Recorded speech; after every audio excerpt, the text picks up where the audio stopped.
અમારી ચેનલને સબસ્ક્રાઇબ અને વિડીયોને લાઇક કરવાનું ભૂલશો નહીં, જેથી અમે આ તમામ કાયદાની માહિતી આપ સુધી પહોંચાડી શકીએ.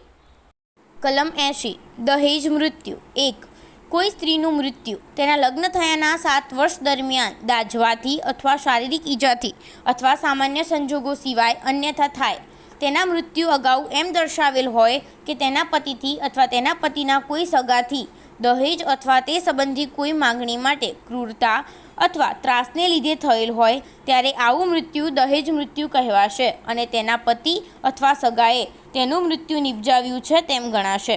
સ્પષ્ટીકરણ.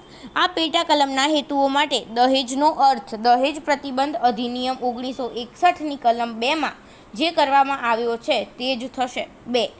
જે કોઈ આવું દહેજ મૃત્યુ નિપજાવશે તેને 7 વર્ષથી ઓછી નહીં તેવી મુદત સુધીની કેદની શિક્ષા થશે, પરંતુ આવી શિક્ષા આજીવન કેદ સુધીની પણ થઈ શકશે.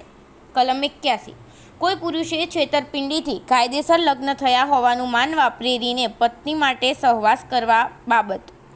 જે સ્ત્રીનું પોતાની સાથે કાયદેસર રીતે લગ્ન થયું ન હોય તેવી સાથે છેતરપિંડી કરી તેનું પોતાની સાથે કાયદેસર લગ્ન થયું છે એમ તેને મનાવીને જે પુરુષ તે સ્ત્રીને એવી માન્યતાથી પોતાની સાથે પત્ની ભાવે રહેવા અથવા સંભોગ કરવા પ્રેરે તેને 10 વર્ષની મુદત સુધીની બેમાંથી કોઈ પ્રકારની કેદની શિક્ષા કરવામાં આવશે, તે દંડને પણ પાત્ર થશે.